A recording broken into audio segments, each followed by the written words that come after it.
Oleh karena itu, kita mengharapkan dukungan semuanya untuk kemudian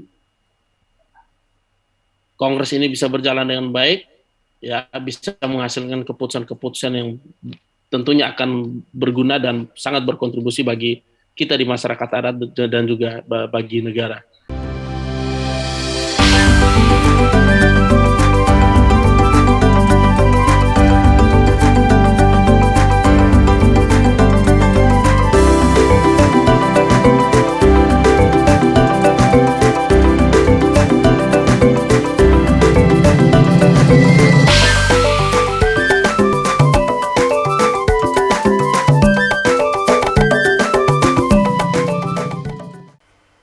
Halo, selamat berjumpa kembali Tribuners dimanapun saja Anda berada. Selamat datang, semoga teman-teman semua sehat selalu dalam kesempatan ini. Kali ini kita akan melanjutkan talk show kita bersama saya Aldi Bimantara. Tidak terasa perhelatan Kongres Masyarakat Adat Nusantara ke-6 akan segera bergulir. Di kesempatan kali ini kita masih ingin mengintip ini dan mengenal lebih jauh tentang persiapan acara ini. Untuk itu dalam talk show bertajuk Menuju Kaman 6 tentang Kongres Masyarakat Adat Nusantara ke-6 Kaman 6, saya tidak akan sendirian, akan ada narasumber yang siap berbagi banyak hal. Untuk itu tak perlu menunggu waktu yang berlama-lama lagi, sudah hadir secara virtual ini Eustobio Rero Renggi selaku Ketua 1 Panitia Pelaksana Kaman 6. Selamat datang saya ucapkan yang sudah hadir di ruang virtual. Selamat siang menjelang sore Kakak. Bisa mendengar suara kami dari studio Tribun Papua? Ya, selamat siang waktu Jakarta, teman-teman Tribun. Baik Kakak Eustobio, selamat siang juga kembali untuk Kakak yang ada di Jakarta ya, begitu ya. Baik Kakak Eustobio, bagaimana kabarnya nih?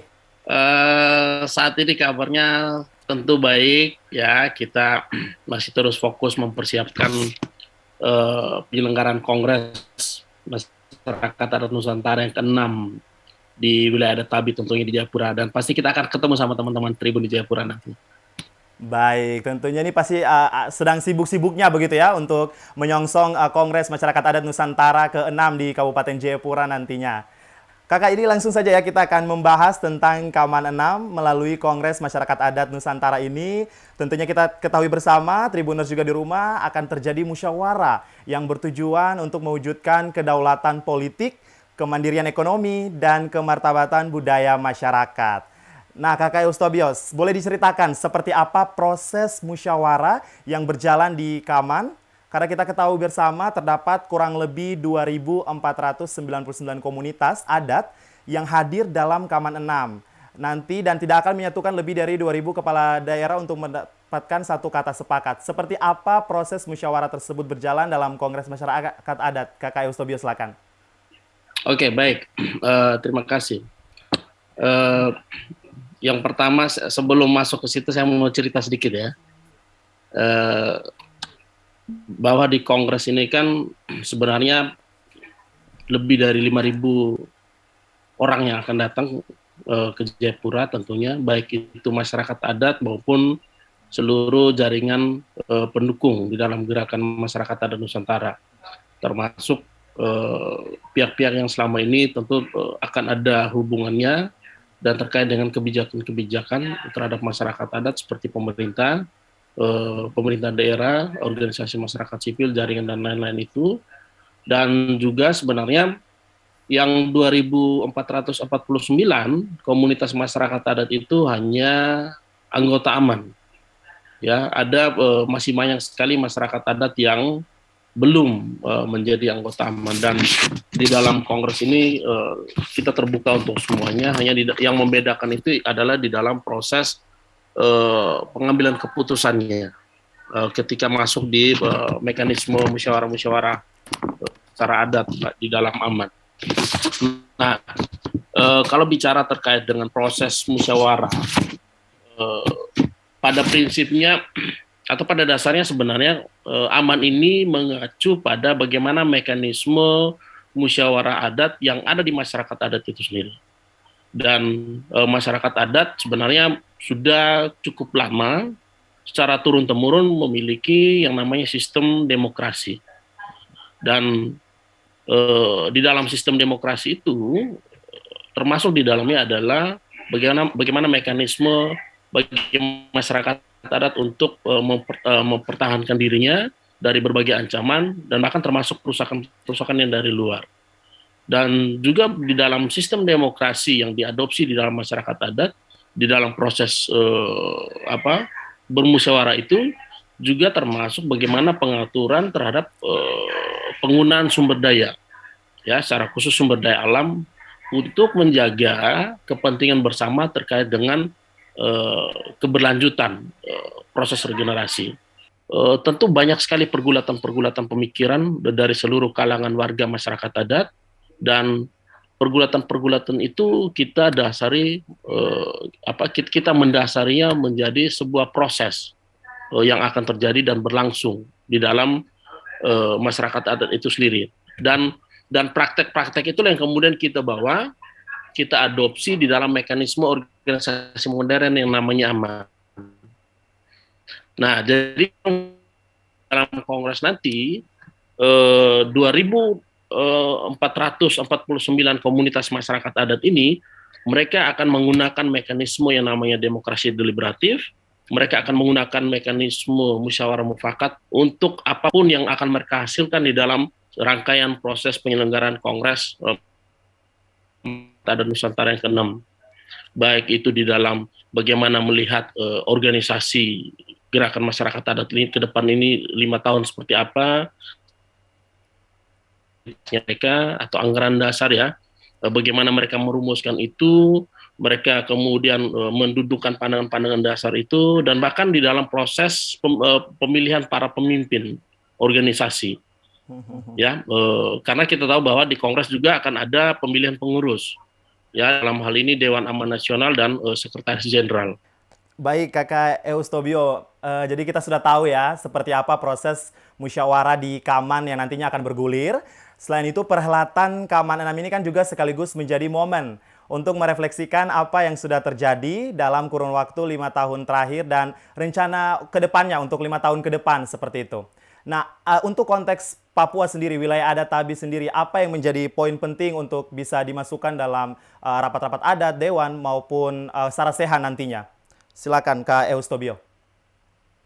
Ya, kalau berkaitan dengan isu-isu lokal, tentu ada beberapa isu yang memang sangat spesifik.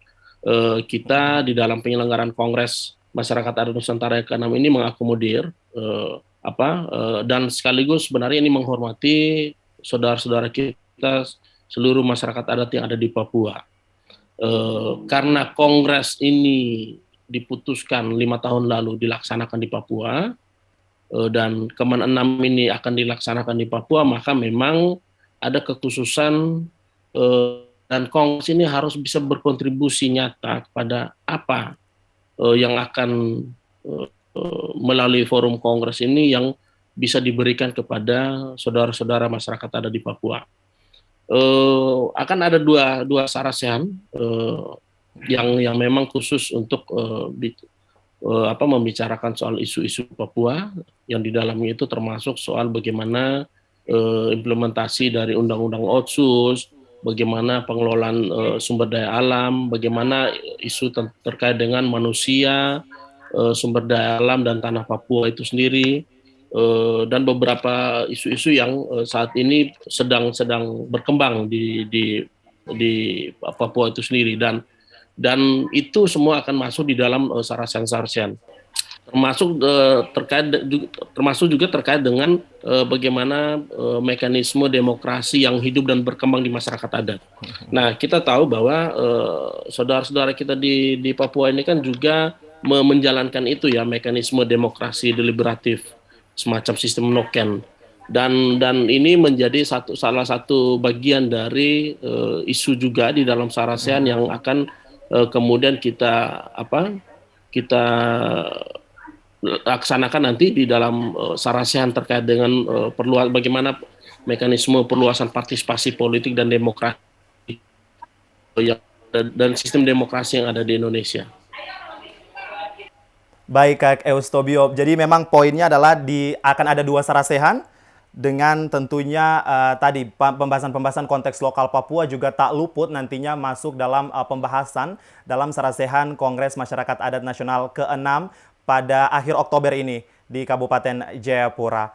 Kemudian Kak Eustobio, saya juga ingin menanyakan terkait dengan ini membahas berbagai hal termasuk sikap politik masyarakat adat terhadap perkembangan kebijakan yang ada saat ini dan juga tentang situasi keselamatan kita semua, baik manusia dan juga bumi. Menurut Anda, Kakak, bagaimana posisi dan tindakan Aliansi Masyarakat Adat Nusantara terhadap masalah ataupun problematika yang dihadapi masyarakat adat di berbagai daerah di Indonesia saat ini? Silakan Kak Eustobio. Sebenarnya kalau bicara soal eh, problematika yang dihadapi ya, eh, masyarakat adat ini menghadapi problematika yang dia hidup dan terjadi dari waktu ke waktu. Dan bahkan problematika yang dihadapi oleh masyarakat adat ini tidak hanya baru 1 atau 2 kali saja, tapi berkali-kali. Bahkan bukan hanya baru 5 tahun terakhir, ya, tapi berpuluh-puluh tahun, beratus-ratus tahun. Nah, dalam konteks bagaimana kita mau melihat perkembangan ya situasi kehidupan problematika yang dihadapi oleh masyarakat adat selama 5 tahun terakhir ini, tentu ketika bicara problematika yang dihadapi oleh masyarakat adat ini, banyak aspek yang menjadi dasar bagaimana kami melihat itu. Tentu ada aspek politiknya, ada ekonomi, sosial, budaya, bahkan sampai pada spiritualitas. Dan dari permasalahan-permasalahan yang dihadapi ini tentu hampir semuanya ini dia masuk ke dalam bagaimana aman memposisikan situasi-situasi tersebut, ya. Banyak sekali terjadi kasus-kasus kriminalisasi yang dihadapi oleh masyarakat adat, kasus perampasan wilayah-wilayah adat, kasus izin-izin yang masuk ke dalam wilayah-wilayah adat, kasus pembakaran rumah-rumah adat, banyak sekali. Dan itu tentu semuanya akan berkonsekuensi pada situasi ekonomi, sosial, politik, dan budaya di komunitas. Jadi akan berdampak ke semua sektor juga ya Pak, Kakak ya? Iya, betul sekali. Sangat berdampak pada ke semua sektor. Dan dalam pengalaman 5 tahun terakhir kami di Aman bahwa kita selalu meresponnya itu ke dalam bagaimana mendorong pengakuan, agenda pengakuan, perlindungan, penghormatan, dan bahkan pemenuhan kepada hak-hak masyarakat adat di seluruh Nusantara. Nah, beberapa hal yang bisa menjadi catatan dari tindakan-tindakan yang dilakukan oleh Aman selama ini adalah contohnya kayak gini. Kita tahu bahwa masyarakat adat ini selalu merasa dipinggirkan, ya, selalu merasa untuk dijauhkan dari wilayah hidupnya, dari kehidupannya dan tanah leluhurnya atau dengan wilayah adatnya. Nah, kita mendorong untuk bagaimana kemudian ini bisa memastikan adanya pengakuan hak melalui pembentukan produk-produk hukum daerah. Makanya hampir selama 5 tahun terakhir ini cukup banyak kita mendorong produk-produk hukum, peraturan-peraturan daerah, peraturan kepala-kepala daerah terkait dengan pengakuan terhadap masyarakat adat. Nah, itu sebenarnya bagian dari bagaimana sikap kita, ya, visi kita untuk kemudian mempertahankan, memastikan adanya pengakuan hak terhadap masyarakat adat dan wilayah adatnya. Itu salah satu bentuk bagaimana kita mendorong itu. Nah, lalu yang kemudian tindakan yang lainnya adalah Aman secara organisasi selama 2 tahun terakhir ini lebih, bahkan ketika pandemi krisis yang namanya COVID-19 ini wabah seluruh dunia, ya, dan Indonesia terkena resesi, ya, bahkan kota-kota itu terjadi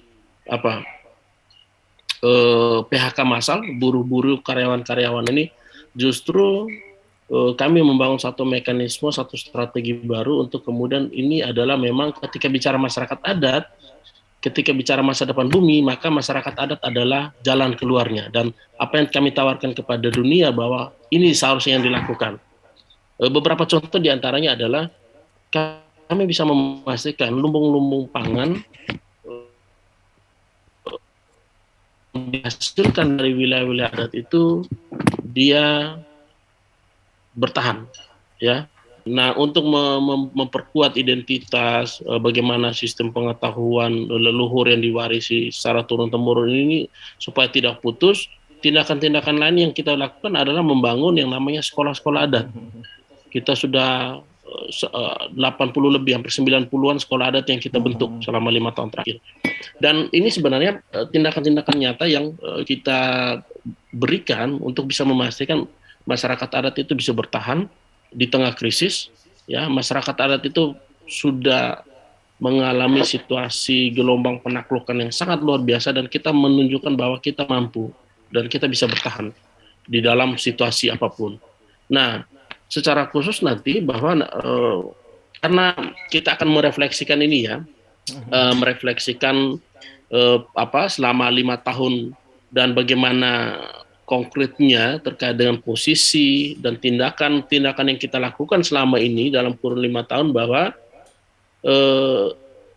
secara khusus di Kongres, ya, di Kongres Masyarakat Adat Nusantara ini kan dari refleksi-refleksi itu semuanya akan tersampaikan di dalam forum Kongres itu, ya. Dan apa yang kita sudah bicarakan, sudah sejauh mana progresnya, seperti apa hasilnya, bagaimana dan apa saja tantangan yang kita hadapi, maka itu semua akan kita bicarakan di dalam forum Kongres Masyarakat Adat, termasuk untuk merumuskan kembali, ya, secara bersama-sama di antara masyarakat adat terkait dengan posisi dan tindakan strategis yang akan diambil oleh Aman untuk merespon berbagai tantangan-tantangan yang belum terjawab di dalam masyarakat adat selama ini. Dan itu akan menjadi posisi dan tindakan yang akan kemudian kita lakukan di dalam forum Kongres untuk 5 tahun ke depan. Ya, dan itu semuanya akan diputus dalam Kongres. Jadi seperti apa dan sejauh mana nanti posisi masyarakat adat di dalam seluruh proses-proses pengambilan keputusan dan lain-lain, termasuk model-model pembangunan yang ada di Indonesia, itu semuanya akan dituangkan dan diputuskan di dalam Kongres, dan mekanismenya itu adalah kembali menggunakan yang kita sebut di awal tadi, musyawarah mufakat. Ya, jadi ya, seluruh utusan-utusan masyarakat adat dari 2.449 komunitas masyarakat adat, ada utusan-utusan dari pemuda, perempuan, mereka akan duduk bersama-sama membicarakan tentang persoalan masyarakat adat ini, membicarakan tentang persoalan bangsa, membicarakan tentang hak konstitusional masyarakat adat di dalam konteks bingkai negara Republik Indonesia, untuk kemudian kita akan melahirkan bagaimana posisi kita, bagaimana tindakan-tindakan konkret kita untuk 5 tahun ke depan untuk bisa dilakukan. Begitu, Kakak. Baik, Kak Eustobio. Jadi memang sangat kompleks sekali ya, yang nantinya isu-isu lokal dan juga tadi hak kontekstual itu yang tadinya akan diangkat juga dalam sarasehan maupun rapat-rapat sidang dewan nantinya akan dilaksanakan dalam Kongres Masyarakat Adat nantinya di Kabupaten Jayapura. Kemudian terlepas dari itu, Kakak Eustobio, Anda juga selaku Ketua Satu Panitia Pelaksana Kaman 6. Ini sejauh ini persiapan untuk akomodasi dan juga konsumsi secara gambaran umum seperti apa untuk menyongsong Kaman ini? Oke, soal akomodasi dan konsumsi, dari jauh-jauh hari memang kita sudah mendiskusikan dengan teman-teman di komunitas di Jayapura, bahwa memang karena ini adalah kongresnya masyarakat adat, ya, dan karena kongres ini kita tahu bahwa sesama masyarakat adat ini kan ada yang masyarakat adat yang datangnya dari jauh, datang mengunjungi saudaranya sesama masyarakat adat yang ada di Jayapura sebenarnya. Karena saudara jauh datang berkunjung ke Tanah Tabi, maka tentu dia akan diterima secara adat oleh masyarakat adat yang ada di Tanah Tabi. Itu ya, memang untuk akomodasi yang pasti kampung-kampung akan menjadi lokasi penginapan. Yang lainnya juga mungkin akan ada tempat-tempat yang terdekat yang cukup cukup dekat dengan lokasi-lokasi seperti sarasehan atau pembukaan, itu nanti kita akan pikirkan secara bersama-sama lagi.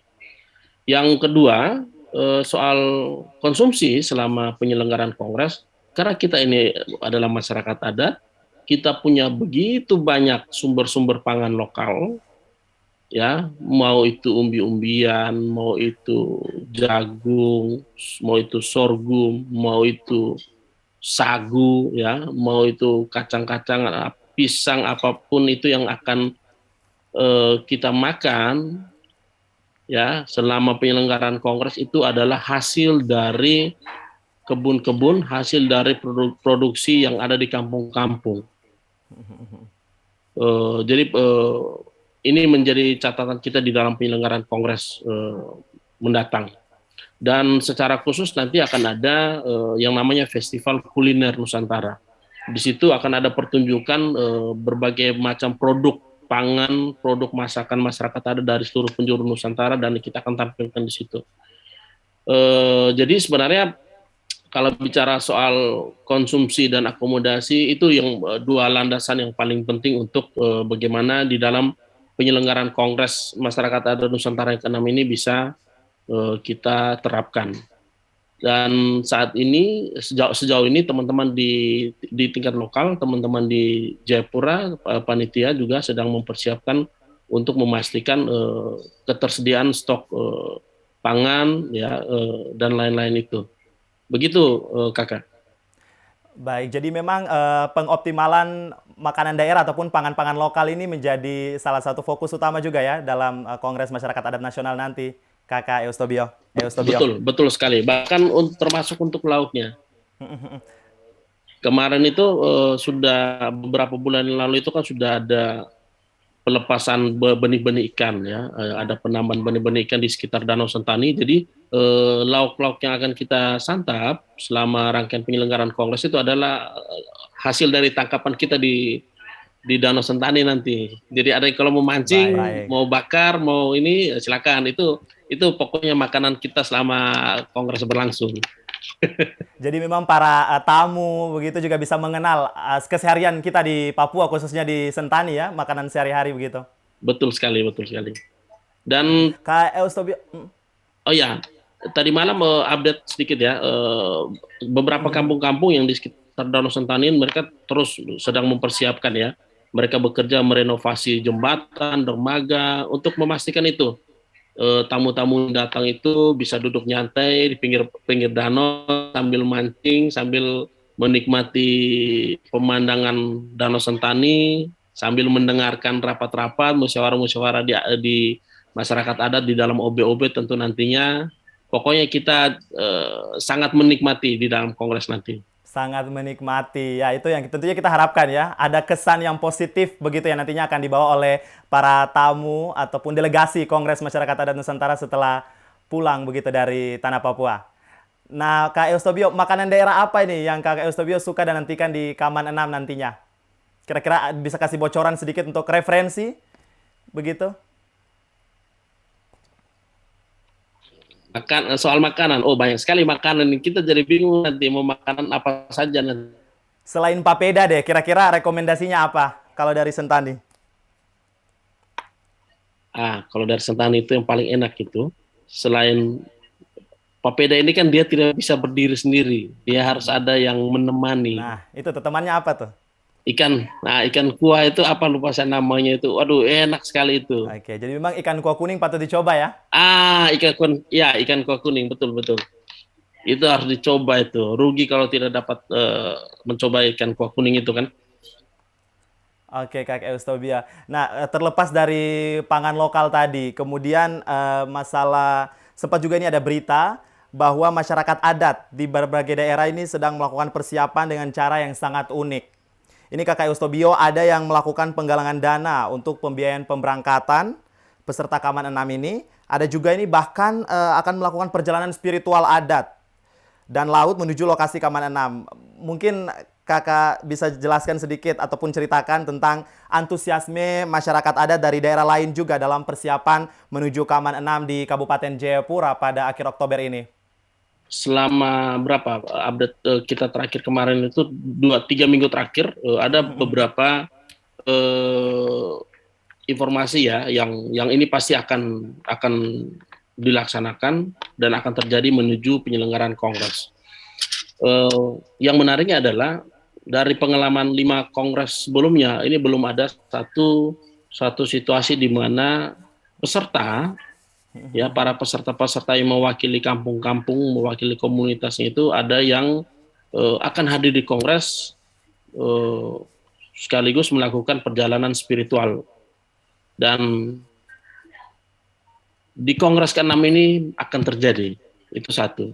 Jadi ada saudara-saudara kita sesama masyarakat adat dari Tanah Jawa, dari Banten Kidul, mereka akan datang ke Jayapura, mereka hadir di dalam kongres itu nanti dengan melakukan perjalanan spiritual darat dan laut.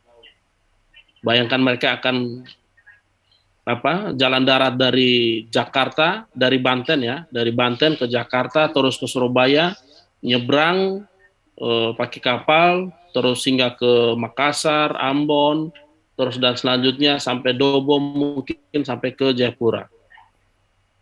Jadi memang luar biasa sekali ya antusiasme masyarakat adat di luar begitu ya untuk datang begitu. Iya, betul, betul. Salah satu hal yang menjadi catatan mereka adalah karena ini perjalanan ritual, maka mereka meminta untuk kita membantu untuk membangun komunikasi dengan para tetua-tetua adat yang ada di Jayapura nanti di Sentani untuk bisa menerima kedatangan mereka karena ini adalah wujud dari bagaimana mereka mau datang ya, mau hadir secara langsung di kongres untuk bisa lebih dekat dengan saudara-saudaranya di Papua. Nah, yang lainnya adalah seperti di Kepulauan Maluku, ya, praktis rata-rata peserta kongres yang dari Maluku dan Maluku Utara semuanya itu akan menggunakan kapal laut. Dan bahkan yang dari Sulawesi Tengah itu semuanya itu akan menggunakan kapal laut. Mereka mau datang, mau hadir ke kongres secara bersama-sama menikmati perjalanan laut ini dari kampung halaman mereka menuju ke dari kampung halaman mereka menuju perjalanan ke Jayapura. Ya, mereka akan melewati itu semua. Tentu akan banyak keindahan-keindahan yang tanpa kita sadari bahwa memang kalau perjalanan laut ke Jayapura itu pasti banyak pulau-pulau kecil, itu yang pasti akan mereka lewati. Yang lainnya adalah di kampung-kampung, di masyarakat adat ini sudah mulai memproduksi hasil-hasil kerajinannya. Ya, yang proses-proses produksi hasil-hasil kerajinan dari masyarakat adat ini tentu melalui kelompok-kelompok ekonomi, kelompok-kelompok usaha di masyarakat adat itu mereka kumpulkan dan mereka akan bawa ke Jayapura nanti. Kemudian Kak Eustobio ini untuk penjemputan tamu juga tadi Kakak jelaskan kan ada yang tiba dari pelabuhan begitu nanti memilih moda transportasi yang berbeda-beda. Nah, ini pola penjemputannya nanti seperti apa? Apakah ada informasinya sejauh ini? Kalau strategi penjemputan kita membangun dua mekanisme. Karena kalau dilihat dari rute keberangkatan ya sampai kedatangan peserta menuju kongres itu kan ada dua rute jalur ya, dua mekanisme jalur. Yang pertama tentunya melalui jalur udara, yang kedua melalui jalur laut. Nah, kemarin kita sudah komunikasi juga dengan Kementerian Perhubungan untuk mendapatkan dukungan atau backup dari bagaimana persiapan teknis di lapangan. Secara khusus untuk yang penerbangan melalui jalur udara, kita menempatkan dua titik koordinasi khusus sebagai rute dan lokasi transit. Yaitu di Jakarta dan Makassar. Oke. Ya, jadi Jakarta dan Makassar ini sebagai sentra untuk bagaimana peserta-peserta yang akan datang, khususnya dari wilayah tengah dan barat ini, itu akan bertransit semuanya di 2 titik itu. Dan kita punya strategi penanganan khusus ya di 2 bandara itu. Kita akan tempatkan teman-teman panitia-panitia untuk koordinasi dengan UKP 3 Udara dengan teman-teman yang lain untuk kemudian bisa stay dan ada stand khusus sehingga itu menjadi basis informasi ya bahwa di sini tempat untuk melakukan transit dan lain-lain untuk memudahkan perjalanan peserta. Nah, untuk yang laut juga seperti itu, kita sudah mengidentifikasi beberapa lokasi-lokasi yang akan menjadi jalur keberangkatan peserta. Ya, seperti saya sampaikan di awal tadi, ada yang dari Sulawesi, ada yang dari Maluku dan Maluku Utara, ya, dan juga termasuk yang dari Papua Barat. Baik. Kemarin sudah mengidentifikasi yang khusus dari Papua Barat itu 150 utusan pasti akan menggunakan jalur laut. Dan kita kemarin juga sudah bicarakan juga dengan Kementerian Perhubungan melalui Ditjen Perhubungan Perhubungan Laut untuk coba membangun komunikasi dengan Pelni untuk memudahkan rute dan jalur keberangkatan kapal dari lokasi-lokasi itu menuju ke Jayapura tentunya. Apakah nanti ke Pelabuhan Jayapura atau ke Depapre. Begitu, Kakak.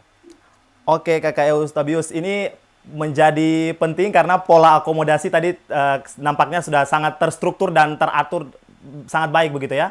Ada 2 midpoint tadi di Jakarta dan Makassar untuk mengakomodir para tamu yang nantinya akan menuju Jayapura juga tentunya. Ya, betul. Dan secara khusus sebenarnya kalau yang di Jayapura, pendekatan kita strategi untuk menerima kedatangan teman-teman dari luar Jayapura ini kan juga di 2 lokasi nantinya. Yang satu Tani untuk penerbangan jalur penerbangan udara itu jalur udara.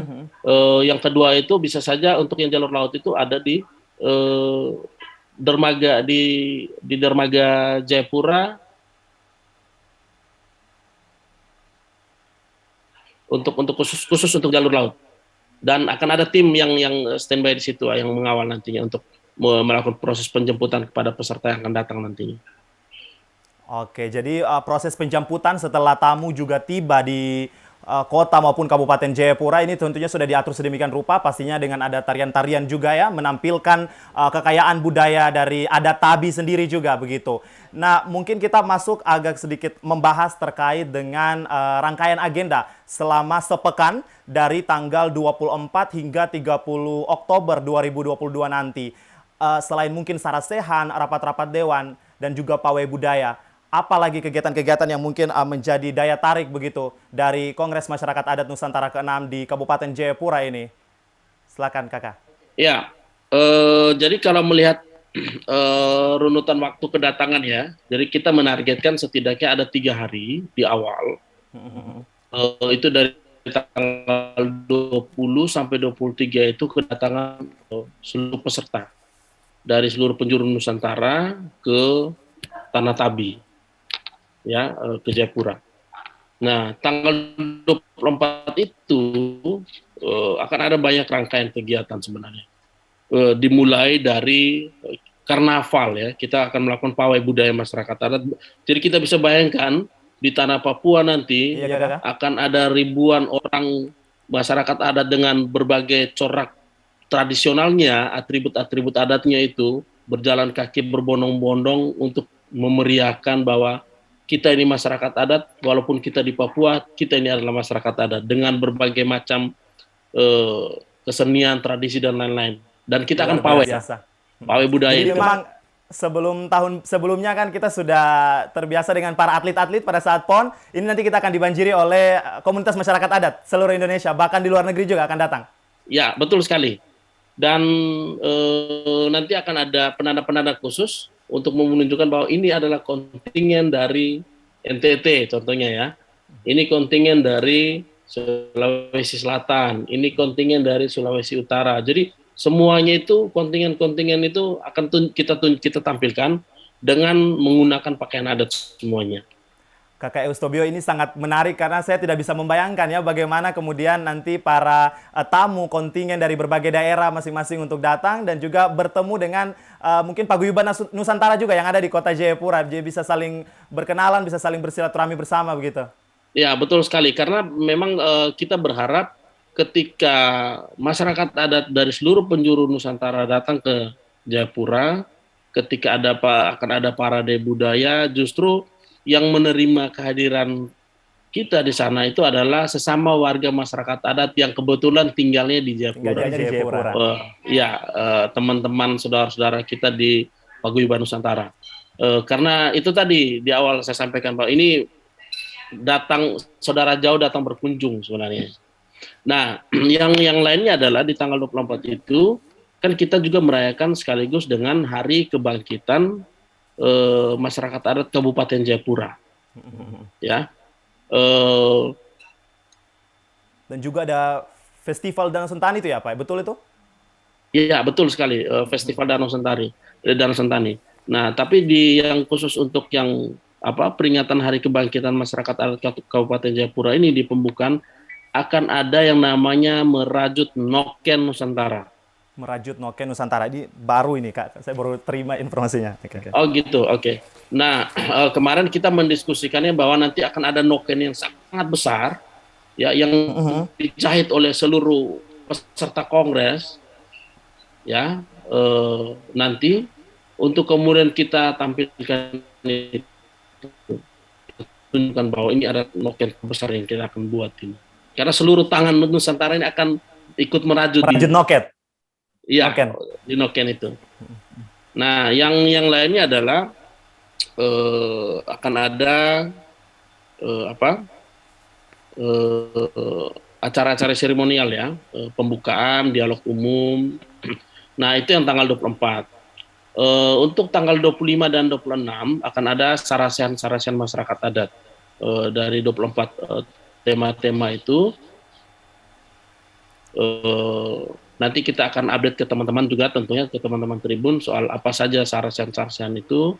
Yang pasti dia berlokasi di Kabupaten Jayapura dan Kota Jayapura. Titik-titik lokasi sarasen sudah kita identifikasi dan peserta tentu nanti akan terbagi ke semua sarasehan. Nah, khusus untuk tanggal 27, 28, dan 29 Oktober itu musyawarah-musyawarah adat tadi yang terkait dengan bagaimana mereka bermusyawarah secara mufakat ya untuk kemudian merumuskan sikap mereka, pandangan dasar mereka tentang problematik yang dihadapi, ya kan? Itu di 3 hari itu. Termasuk pemilihan pengurus di tanggal 29. Pengurus aman yang baru ya. Okay. Pengurus aman ini dalam hal ini Damanas dan Sekretaris Jenderal itu di tanggal 29. Termasuk juga bagaimana mengakomodir anak-anak muda kreatif Papua ya, dengan kan teman-teman di Papua ini kan banyak tim-tim kreatif yang seni. Dilibatkan juga ya, berarti mereka ya Pak ya? Itu akan kita libatkan, ya betul, kita libatkan, kita kolaborasi semua di seluruh rangkaian itu. Yang lainnya juga adalah dari tanggal 24, 25 sampai tanggal 30 itu juga selain yang pertunjukan seni, musik, tari-tarian, juga akan ada pameran-pameran foto. Jadi bisa melihat secara langsung wajah tokoh dari masyarakat adat ini yang merepresentasikan seluruh Nusantara ini. Itu di situ akan ada semua pameran foto, pameran film juga, film-film masyarakat adat yang saat ini sedang dipersiapkan sama teman-teman, juga termasuk pameran-pameran kerajinan itu. Jadi kita memang benar-benar menjadikan Tanah Papua, Tanah Tabi sebagai bagian dari apa yang kita mau bicara, apa yang mau kita bilang ini sebenarnya. Cerminan begitu untuk masyarakat adat yang lainnya mungkin. Betul sekali. Ketika kita bicara masyarakat adat, maka inilah kami sebenarnya. Baik, jadi memang kegiatan ini dari masyarakat adat untuk masyarakat adat juga, begitu ya? Kakak Eustobio, kemudian ini selanjutnya Kaman 6 ini sebagai peralatan dari Aman. Ini juga tentunya merupakan momen yang tentunya sekali begitu ya untuk Papua juga begitu. Ini ke depannya apa poin dan juga harapan dari kakak sendiri untuk perhelatan ini bagi khususnya kita masyarakat ada di Tanah Tabi? Oke, ya, secara khusus Kongres ini, ya, Kongres Masyarakat Adat Nusantara ini menjadi momentum 5 tahunan, ya, momentum bagi masyarakat adat itu sendiri untuk berkonsolidasi, ya, berkonsolidasi dalam artian ini adalah momentum untuk kita melihat selama 5 tahun terakhir ini bagaimana realita dari apa yang kita perjuangkan secara bersama-sama.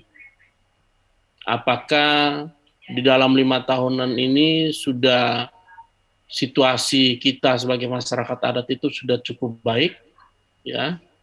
Apakah di dalam 5 tahun terakhir ini kita sudah bisa mencapai yang namanya visi dan misi kita sebagai masyarakat adat untuk mewujudkan masyarakat adat yang berdaulat, mandiri dan bermartabat, atau belum? Ya, apakah di dalam 5 tahun terakhir ini sudah cukup banyak kebijakan-kebijakan yang mengakomodir hak-hak kita sebagai masyarakat adat, atau justru 5 tahun terakhir ini situasinya bertolak belakang ini, ya kan? Dan itu akan menjadi bahan refleksi. Makanya kenapa saya bilang ini adalah momentum untuk kita melakukan konsolidasi gerakan. Kita duduk bersama, ya, dengan seluruh kekuatan dan seluruh kepentingan yang akan hadir. Kita bicara secara bersama-sama. Kita bicara secara terbuka. Ya, sejauh mana pengakuan terhadap negara, pengakuan terhadap masyarakat adat ini. Sudah sejauh mana agenda-agenda untuk mengakomodasi hak-hak masyarakat adat. Baik, sempurna sekali Kakak Eustobio. Ini tentunya akan menjadi momen yang kita nanti-nantinya juga, khususnya kita masyarakat yang ada di kota dan Kabupaten Jayapura, wilayah adat Tabi, begitu. Dan terakhir mungkin karena durasi juga, sebagai closing statement, apa ini yang ingin senantiasa dilakukan sebagai aktivis ataupun anggota organisasi untuk turut memperjuangkan kesejahteraan masyarakat adat?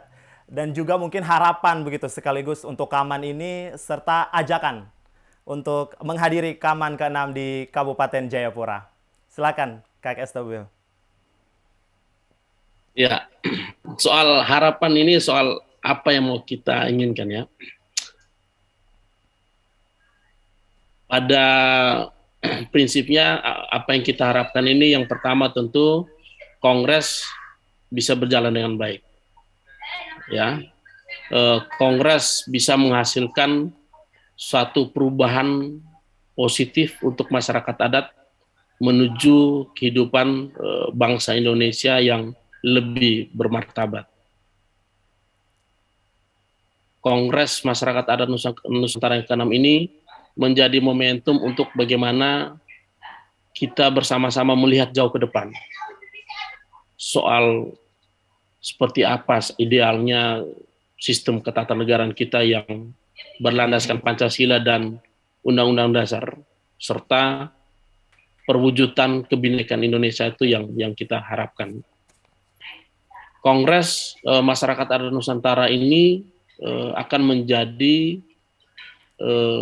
batu loncatan bagi kita, ya, masyarakat Indonesia, untuk kemudian kita menata ulang hubungan antara masyarakat adat dengan negara. Dan kita berharap bahwa di dalam forum kongres ini akan ada satu yang dihasilkan untuk bisa diberikan kepada masyarakat adat oleh negara, dan itu yang menjadi harapan kita. Oleh karena itu, maka kita mengajak seluruh warga masyarakat adat yang akan hadir tentunya di forum-forum Kongres Masyarakat Adat Nusantara yang ke-6 nanti. Kita juga mengajak organisasi-organisasi masyarakat sipil, seluruh jaringan-jaringan yang selama ini berkontribusi pada isu-isu dan terlibat di dalam gerakan masyarakat adat, dan tentu kita mengajak seluruh kelompok, seluruh elemen anak bangsa untuk berkontribusi ya, untuk terlibat di dalam mendukung penyelenggaraan Kongres, tentunya termasuk teman-teman media ya, seperti Tribun dan lain-lain yang memang selama ini cukup banyak berbicara tentang isu-isu masyarakat adat, dan kita mengajak semua untuk datang ke Kongres untuk kita sama-sama memikirkan tentang masyarakat adat dan masa depan bangsa Indonesia. Oleh karena itu, kita mengharapkan dukungan semuanya untuk kemudian Kongres ini bisa berjalan dengan baik, ya, bisa menghasilkan keputusan-keputusan yang tentunya akan berguna dan sangat berkontribusi bagi kita di masyarakat adat dan juga bagi negara. Mungkin itu saja yang bisa saya sampaikan. Onomi. Luar biasa sekali Kakak Eustobio, terima kasih banyak untuk closing statement-nya. Tentunya Kakak dan juga Tribuners semua kita harapkan bahwa Kongres Masyarakat Adat Nusantara ke-6 di Kabupaten Jayapura ini dapat berjalan dengan sukses, dan juga tadi aspirasi masyarakat adat juga dapat tersampaikan, menjadi wadah yang baik untuk membangun komunikasi antara pemerintah dan juga komunitas masyarakat adat khususnya di Kabupaten Jayapura. Dan tentunya ini momen kita bersama untuk bagaimana menampilkan Papua yang sesungguhnya, bahwa Papua yang ramah, Papua yang toleran, dan Papua yang terbuka untuk dunia luar begitu tentunya. Oke, terima kasih banyak Kakak untuk waktunya sudah bergabung secara virtual dalam kesempatan talk show Tribun kali ini. Terima kasih banyak untuk waktunya dan salam sehat selalu untuk Kakak di sana. Tribuners, demikian perbincangan kita bersama Kakak Eustobio tadi. Jangan lupa untuk terus mengikuti informasi dari Tribun News dan juga Kongres Masyarakat Adat Nusantara 6 di microsite kami kamanvipapua.id, dan juga Instagram Tribun News @tribunnews, dan juga di @akulokal_aku_bangga. Untuk bersama-sama kita menyukseskan perhelatan Kongres Masyarakat Adat Nusantara 6 tahun ini. Akhir kata, terima kasih kepada narasumber. Saya pamit undur diri, sukses selalu untuk Kaman 6, dan mari kita bergandengan tangan turut menjadi bagian dalam perjuangan masyarakat adat. Saya Aldi Bimantara pamit undur diri dari Studio 1 Tribun Papua. Terima kasih dan sampai jumpa.